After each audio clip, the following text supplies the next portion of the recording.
The massive Galactic Council chamber fell silent as the emergency alarms topped. The swarm had broken through the outer defensive line. Hundreds of alien representatives from across the stars shifted nervously in their seats. "We need more soldiers," announced High Commander Vexlar, his blue skin glistening under the chamber lights. "All member species must contribute forces." In the back row sat Thomas Chen, Earth's ambassador. For 30 years since joining the Confederation, humans had been treated like children at the adults' table. Now they'd wanted Earth's help. "Earth will answer the call," Chen said, standing tall despite being half the size of most aliens around him. Admiral Zhao, with his 4 arms and crystalline exoskeleton, made a clicking sound that humans recognized as laughter. "Your species can provide support roles. Real combat requires advanced evolution and technology." Chen smiled. "We will send our soldiers within the week." On Proxima Centauri III, the staging area buzzed with activity as alien forces gathered. Admiral Zhao stood with several council observers, watching as the human transport ships arrived. "Their ships are so primitive," whispered a green-skinned council member. The first transport doors opened slowly. Admiral Zhao expected to see young, strong human warriors. Instead, a gray-haired woman stepped out. Behind her came men and women with lined faces, silver hair, and in many cases, artificial limbs and visible scars. "What joke is this?" Zhao demanded. "Earth sends its elders to die." Colonel Margaret Sullivan, 68 years old, walked straight to Admiral Zhao. Her right leg made a slight mechanical sound with each step, and a scar ran from her eye to her jaw. "Admiral," she said, saluting crisply. "Colonel Margaret Sullivan, Earth Defense Force. My soldiers await your orders." Zhao looked past her at the 5,000 human veterans now forming neat lines on the landing field. "These are not soldiers. They are expired. Too old." Sullivan's eyes hardened. "Every person behind me has survived at least 3 wars on Earth. Together, we represent over 300,000 years of combat experience." A man with a cybernetic arm stepped forward. Dr. Elijah Freeman, Colonel Sullivan's second-in-command. "We understand your concern, Admiral, but perhaps experience counts for something in this fight." Zhao looked confused. "Why would you not send your strongest youth?" Sullivan exchanged a look with Freeman, then turned back to Zhao. "On Earth, we don't send children to fight our wars, Admiral. We send survivors." Behind them, the veterans continued unloading equipment with practiced efficiency. Many moved with the slight hesitation of old injuries, but their eyes remained sharp, scanning the area, assessing threats and advantages. "The Council has assigned you to support roles of the supply depot," Zhao said, his tone dismissive, far from combat. Sullivan nodded respectfully, but the slight smile on her face confused the alien commander. "As you wish, Admiral. We'll go where we're needed." She turned to her troops. "First Battalion, move out." The old soldiers moved with surprising coordination, each knowing their role without needing constant orders. The council members watched in silence, not yet understanding that Earth had sent its most dangerous weapon, soldiers who had nothing left to lose and everything to prove. 1 week after their arrival, the human veterans had transformed the supply depot. What was once a disorganized collection of containers was now a well-ordered base with clear sight lines and defensive positions. Colonel Sullivan walked the perimeter with Tech Sergeant Y. Wang, a 71-year-old former signals expert. Wang's fingers danced across an old-fashioned tablet as he frowned. "Something wrong, Sergeant?" Sullivan asked. Wang pointed to the screen. "These readings don't match what the Confederation sensors are reporting. I'm picking up strange energy spikes just beyond the moon." Sullivan nodded. "Show me." Inside their command tent, Wang displayed a rough map of the nearby space. "The Confederation says this area is empty, but our old Earth equipment shows small ships moving here, and here." He pointed to several locations. "Swarm scouts. Sullivan said immediately. They're testing our defenses. The alien commanders won't believe us. Freeman said, entering the tent. Their technology is supposedly perfect. Sullivan smiled grimly. Then we prepare without them. 3 hours later, Sullivan's veterans had established defensive positions around the supply depot. They had dug trenches, set up old-style tripwires connected to alarms, and positioned their limited weapons at strategic points. Admiral Zhao arrived with 4 council observers just as the first alarm sounded. "What is this primitive preparation?" Zhao demanded. "We've come to move you to safety. Our sensors have finally detected swarm ships approaching." "We've been ready for hours, Admiral," Sullivan replied calmly. "My people sensed them coming long before your technology did." Before Zhao could respond, the first swarm fighters appeared in the sky. They looked like giant insects, with gleaming black shells and glowing green eyes. "Take cover," Sullivan ordered. The aliens stood frozen as human veterans pulled them down into the trenches. The first wave of swarm ships fired energy blasts at the supply depot, but instead of hitting valuable targets, they struck empty decoys the humans had set up. "How did you know?" Zhao began. "Old trick," a veteran named Rodriguez explained as he aimed his rifle. "Make them see what you want them to see." The humans fired their simple projectile weapons. The council members were shocked to see these primitive bullets punch through the swarm ship shields. "Your energy shields are calibrated to stop energy weapons," Sullivan explained to the stunned Zhao. "Not solid metal moving at high speed. Sometimes the old ways work better." The veterans moved with practiced coordination. Some fired from fixed positions while others used mirrors to reflect the sun and blind swarm pilots. When a swarm ship crashed, a team would rush up to plant explosives on it, then retreat before more ships arrived. After 20 minutes of fierce fighting, the remaining swarm scouts retreated. "That was just a scouting party," Sullivan told the speechless council members. "The real attack will come soon." Admiral Zhao stared at the human colonel. For the first time, his 4 eyes showed something besides contempt. "Perhaps," he said slowly, "we have misjudged Earth's contribution to this war." Sullivan nodded. "Most people do, Admiral. Most people do." News of the human victory against the swarm scouts spread quickly through the Confederation forces. 3 days later, Admiral Zhao entered the human command tent with a different attitude. Gone was the dismissive tone. Now his 4 eyes watched Sullivan with careful interest. "Your battalion is being moved to the front lines," Zhao announced. "The Council wants to see if your methods will work against larger swarm forces." Sullivan nodded. "We're ready, Admiral." As the human veterans packed their equipment, a group of alien officers gathered around Dr. Freeman. One tall, purple-skinned commander stepped forward. "I don't understand," she said. "Your bodies are clearly past their physical prime. Your technology is outdated. Yet you defeated the swarm when our advanced units could not." Freeman smiled. "Commander, how old are you?" She straightened proudly. "I am 342 standard years. And how many wars have you fought in?" She looked confused. "This is my first. The Confederation has been at peace for centuries." Freeman nodded. "The average age of our battalion is 67 Earth years. But together, we've fought in over 50 different conflicts. We don't have your longevity, so we pack more living into our short years." He pointed to a veteran cleaning her rifle. "Corporal Chen there survived the Southeast Asian water wars. Then the North American conflict. Then the Lunar Rebellion." Freeman's voice grew serious. "You see us as old and weak. We see ourselves as those who survived when others didn't. We learned or we died."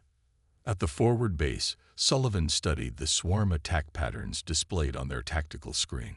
Something didn't look right. "Their movements are too organized," she told Huang. "Swarm species are supposed to operate on instinct, but these maneuvers show planning." Huang nodded, like they're being controlled by something smarter. Admiral Zhao joined them, looking over the display. "What have you found?" Sullivan pointed to the screen. The swarm isn't acting like a hive mind.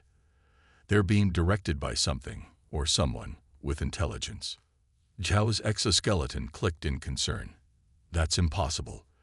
The swarm has no central intelligence. Then someone else is pulling their strings, Sullivan said firmly. In Earth's history, we've seen this before. During the robot uprising, the machines appeared to act independently, but a human was controlling them from hiding. Zhao looked troubled. If you're right, this changes everything. Who would be capable of controlling the swarm? Someone who wants to see the Confederation weakened, Freeman suggested. Someone who benefits from this war. A young alien officer rushed into the command center. Swarm forces approaching.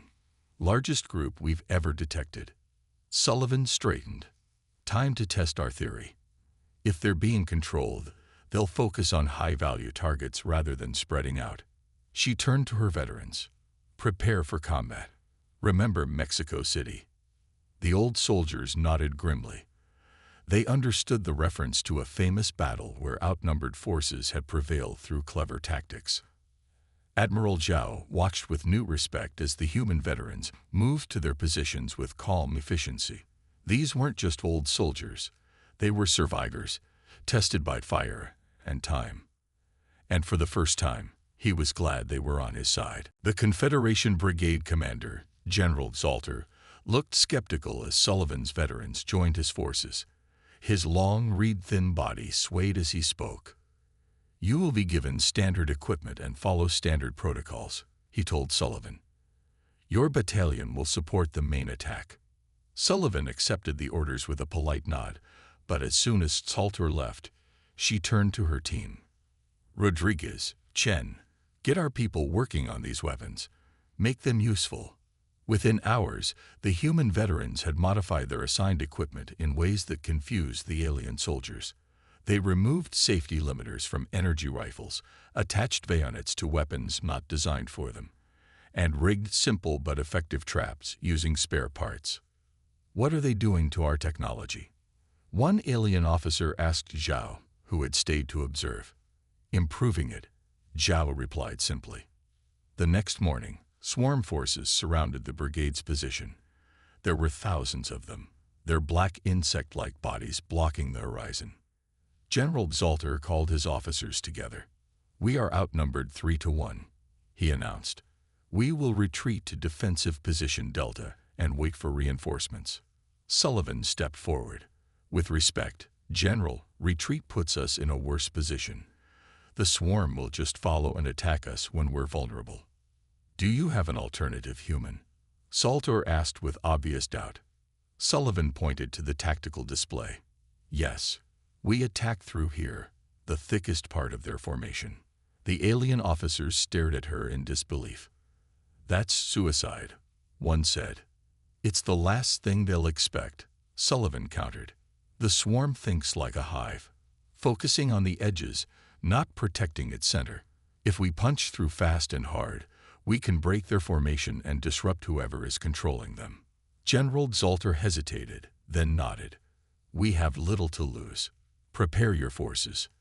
The human veterans led the charge, moving with a coordination that surprised their alien allies. They didn't rely on tactical computers or energy shields.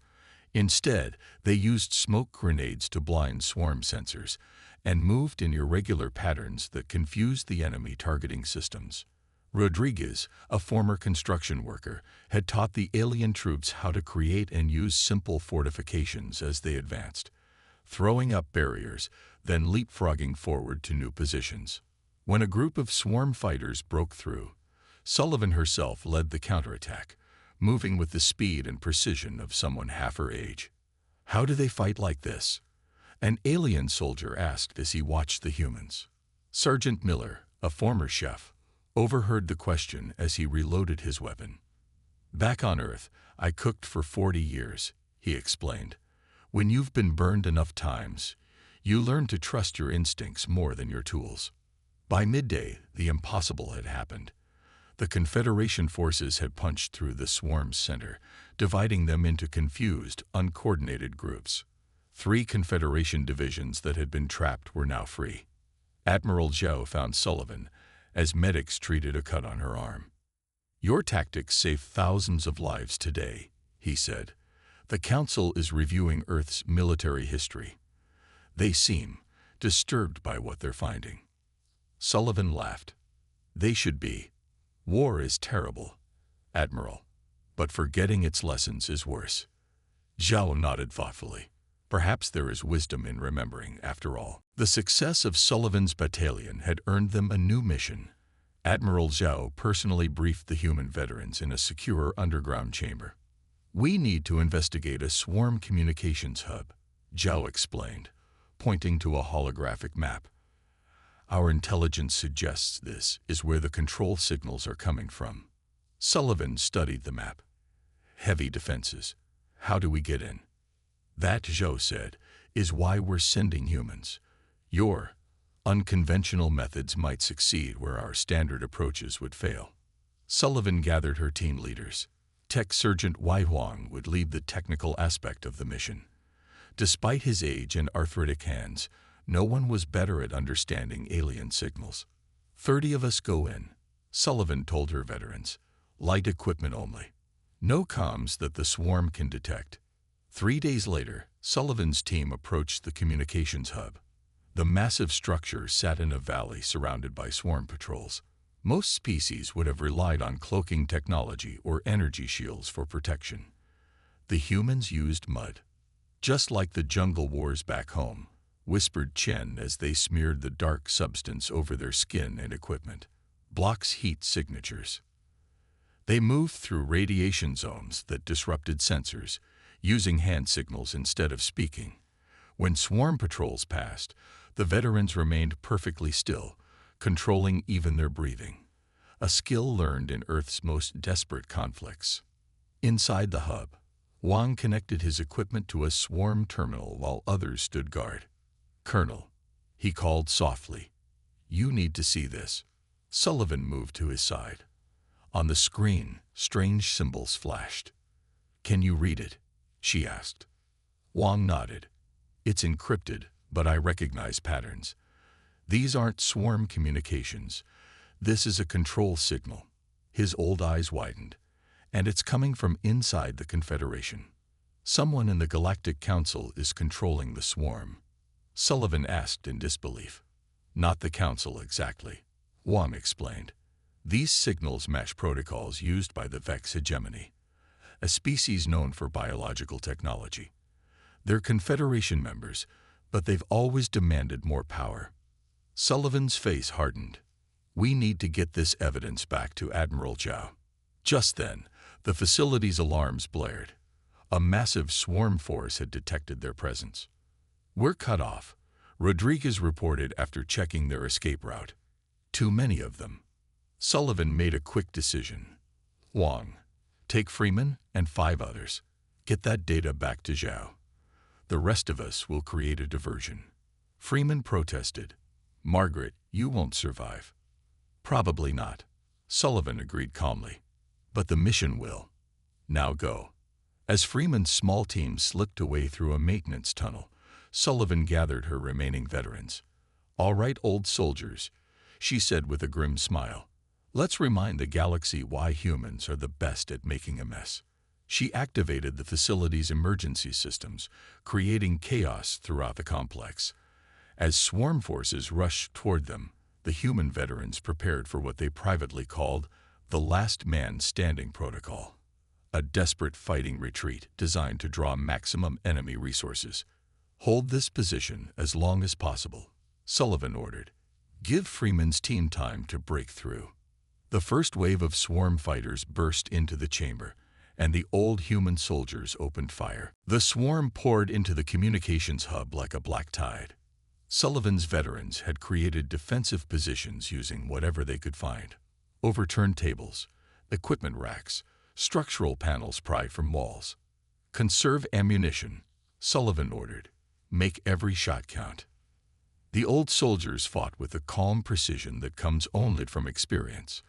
They didn't waste energy on fear or panic. They had seen worse. They had survived worse. Rodriguez set traps in side corridors, using parts from their equipment to create improvised explosives. Chen, who had been a medic in 3 Earth wars, moved between the wounded, keeping them fighting long after soldiers of other species would have given up. Just like Johannesburg, an old veteran named Miller said as he reloaded his weapon, "Remember how we held that hospital for 6 days with no supplies?" Sullivan nodded. "This time, we only need to hold for 6 hours." In the Confederation Command Center, Admiral Zhao watched the battle through surveillance systems. The Council representatives stood behind him, their faces showing different versions of shock as they watched the human veterans fight. "They cannot win," one Council member said. "Why do they continue?" "Because they're not fighting to win," Zhao realized suddenly.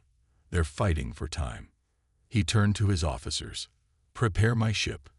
I'm leading a rescue mission." The Council members protested.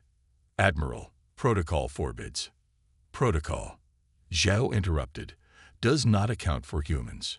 3 hours into the battle, Sullivan's forces had been pushed back to a single chamber. Of the 23 who had stayed behind, only 11 were still able to fight. Sullivan herself had taken a wound to her side, but she remained standing, directing the defense. "Colonel," Rodriguez called from his position by the door, "I'm down to my last clip." Sullivan was about to respond when the ceiling above them exploded. Through the hole descended Confederation troops in heavy combat armor, led by Admiral Zhao himself. "Your extraction has arrived, Colonel," Zhao announced, his weapons blazing at the swarm forces. The Confederation troops formed a protective circle around the wounded humans, fighting their way back to the landing craft on the roof. "Freeman's team," Sullivan asked Zhao as they lifted off. "Made it through with the data," Zhao confirmed. "The Council has already received the evidence about the Vex hegemony's involvement." Sullivan nodded, then winced as Chen bandaged her wound. "Why did you come for us?" Sullivan asked Zhao. "Your protocols say that when a mission is complete, compromised forces are considered acceptable losses." Zhao was silent for a moment. "You taught me something, Colonel. Sometimes victory requires sacrifice, but unnecessary sacrifice is just waste." He looked at the wounded veterans. "Your people have already sacrificed enough." As the ship accelerated away from the hub, Sullivan looked at her remaining soldiers, battered, wounded, but alive. "You know," she said to Zhao, "this is the first time in 30 years that humans have felt like true members of the Confederation." Zhao's crystalline face couldn't smile, but his voice was warm. Perhaps it took the Confederation 30 years to deserve having humans as members. The Grand Council chamber of the Confederation was in chaos. Representatives from 200 species argued loudly as the evidence of the Vex hegemony's betrayal was displayed on massive screens. "This evidence is fabricated," shouted the Vex ambassador, his tentacles waving angrily. "These primitive humans cannot be trusted." Sullivan sat quietly with her recovered veterans in a special section reserved for witnesses. Her wounds had been treated, but she still moved carefully. Freeman sat beside her, watching the proceedings with a psychologist's trained eye.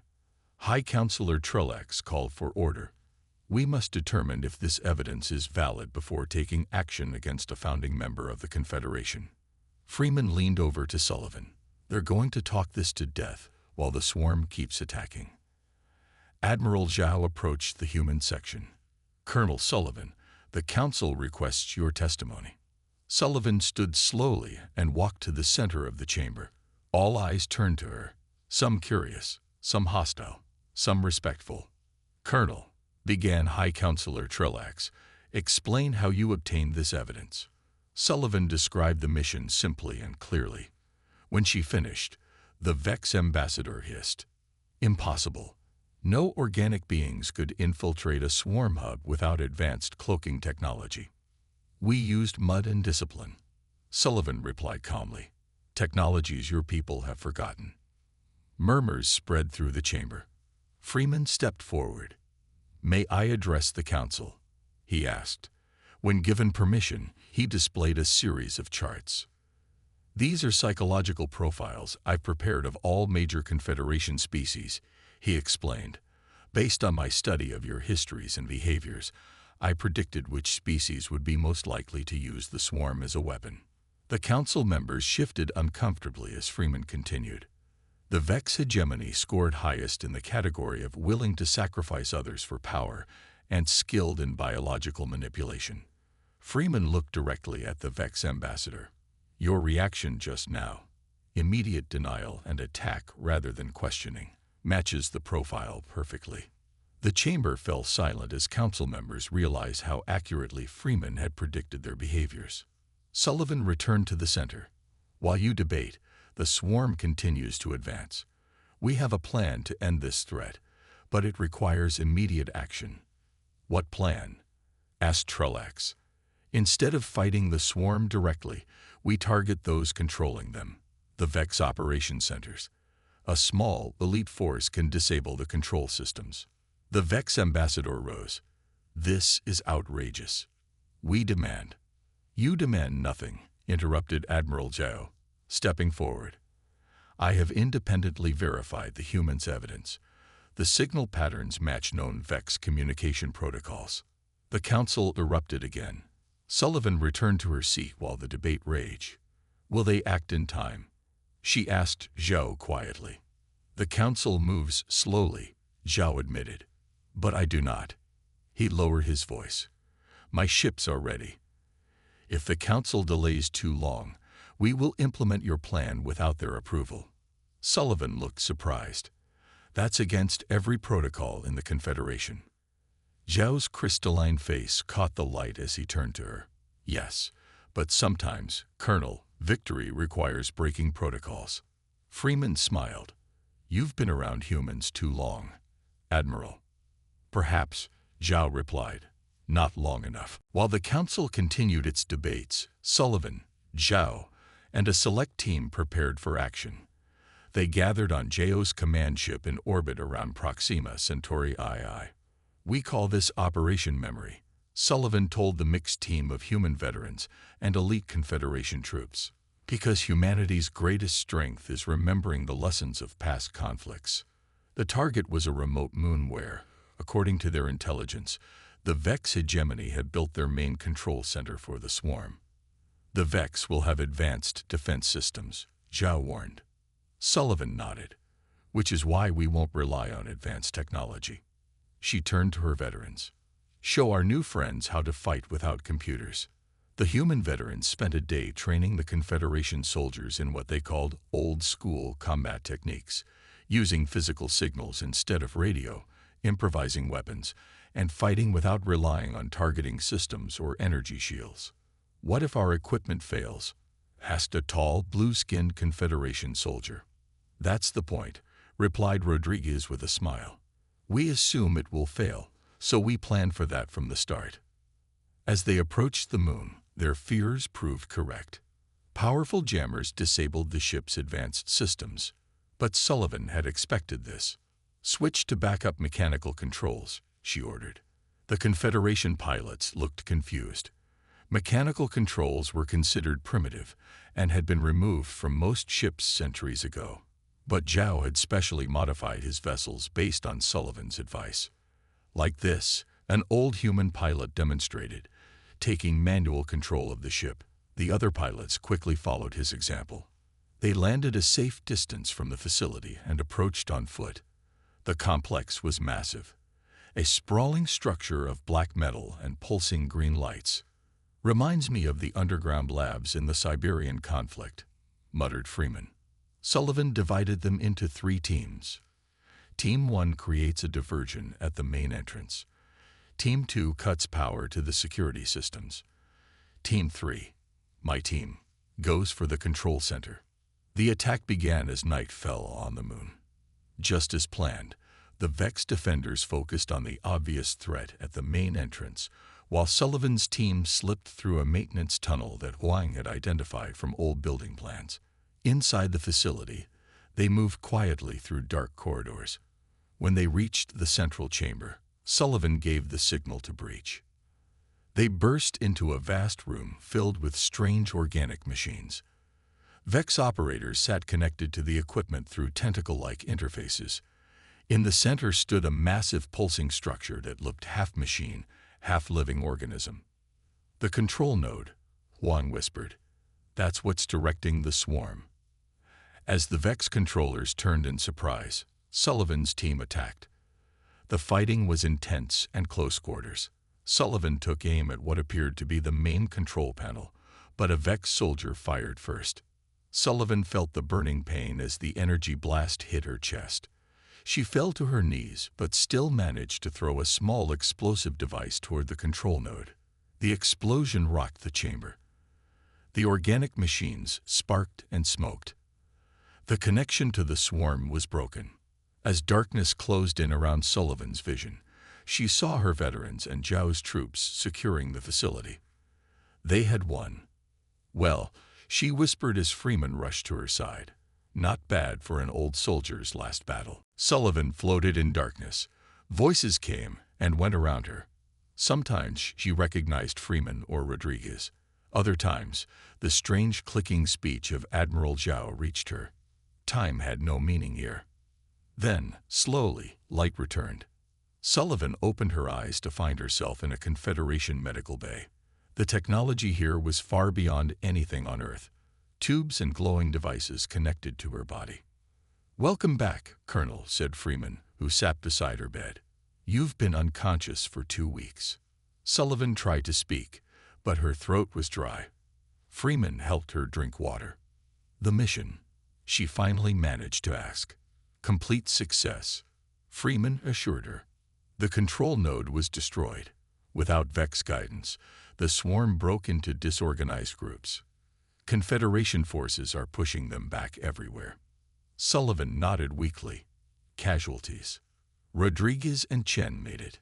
Miller didn't." Freeman's eyes showed his sadness. 3 others from our team also died in the assault." Sullivan closed her eyes briefly, honoring the fallen. When she opened them again, Admiral Zhao had entered the room. "Colonel Sullivan," he said formally, "the Galactic Council requests your presence when you are able." "Am I under arrest?" Sullivan asked, only half joking. "We did break about a dozen protocols." Zhao made a sound that Sullivan now recognized as laughter. "Quite the opposite. The Council is eager to speak with you." 3 days later, Sullivan was helped into the Grand Council chamber. She was still weak but determined to walk on her own. Freeman and her surviving veterans accompanied her.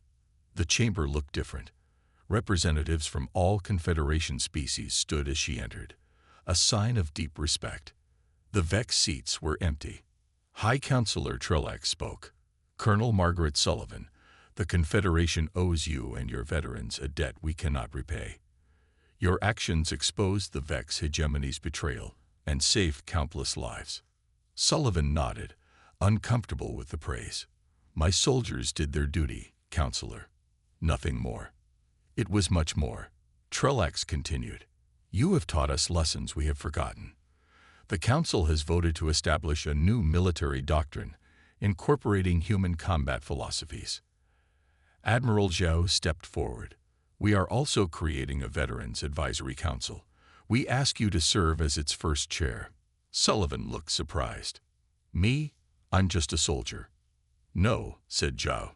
"You are a teacher, one the Confederation desperately needs." Meanwhile, Freeman had been working with Confederation scientists on a different problem. "The swarm doesn't need to be destroyed," he explained to Sullivan later. "They were victims too, controlled by the Vex. We're developing a way to free them without killing them." One of the scientists nodded. The solution came from an unexpected source. Corporal James Wilson, at 80 the oldest of the human veterans, had provided the key insight. Before becoming a soldier, he had been a beekeeper on Earth. "Swarms respond to specific frequencies," Wilson explained. "We can use sound patterns to disrupt the remaining Vex control signals and allow the swarm to develop its own natural hive mind again." Sullivan smiled proudly at her old friend. "See, every experience has value." As she looked around at her veterans working alongside Confederation scientists and officers, Sullivan felt something she hadn't expected: hope. The old soldiers had come to fight a war. Instead, they might have created a peace that would last long after they were gone. 6 months after the battle at the Vex Control Center, the Grand Plaza outside the Confederation Military Academy was filled with thousands of beings from across the galaxy. At the center stage stood Sullivan, now recovered and wearing the formal uniform of a Confederation general. Beside her, Admiral Zhao watched with pride as the first class of the new Mixed Tactical Academy prepared to graduate. Young officers from all species, including humans, stood in neat formations. They had spent months training under Earth's veterans, learning not just how to use advanced technology, but also how to fight without it. "They look ready," Zhao said to Sullivan. She nodded.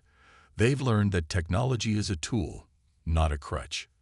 That's a lesson that will save lives." The swarm crisis had ended better than anyone expected. Thanks to Wilson's frequency discovery, the swarm had been freed from Vex control. They had retreated to uninhabited systems where reports showed they were developing a more complex civilization of their own. High Counselor Trillax approached the podium to address the graduates. "Today marks a new chapter in Confederation history," the counselor announced. "Thanks to our human allies, we understand that true strength comes not from technology alone, but from experience, adaptability, and courage." Sullivan watched her veterans scattered throughout the crowd. Rodriguez now taught combat engineering to young Confederation officers. Chen had helped redesign the Confederation's medical protocols. Juan worked with the intelligence division, teaching them to think beyond their technology. After the formal speeches, Admiral Zhao presented Sullivan with the Confederation's highest honor, the Star of Valor. "This is not just for your victory," Zhao told her quietly. "It is for teaching us to be better than we were." He then made another announcement that surprised the crowd. All Confederation ships will now carry backup mechanical systems alongside their advanced technology, an innovation from our human friends that will ensure we are never rendered helpless by an enemy again. As the ceremony ended, Sullivan gathered with her veterans. Many were preparing to return to Earth, though some had accepted permanent positions in the Confederation. "Not bad for a bunch of old soldiers," Freeman said with a smile. Sullivan was about to respond when her communication device chimed. It was a priority message from the Galactic Council. "What now?" she wondered, opening the message. Her eyes widened as she read it. "A new threat has been detected at the Outer Rim. The Council is specifically requesting human veterans to lead the response team." The old soldiers looked at each other. Despite their gray hair and battle scars, their eyes lit up with a familiar fire. "Well," Sullivan said with a smile, "looks like retirement will have to wait a little longer." Rodriguez laughed. "Who wants to retire anyway? Too boring." As they walked together toward the council chamber, Sullivan realized how much had changed. 6 months ago, the Confederation had viewed humans as primitive newcomers. Now, they were valued for their wisdom and experience. The old soldiers had stepped onto the battlefield, and the galaxy would never be the same.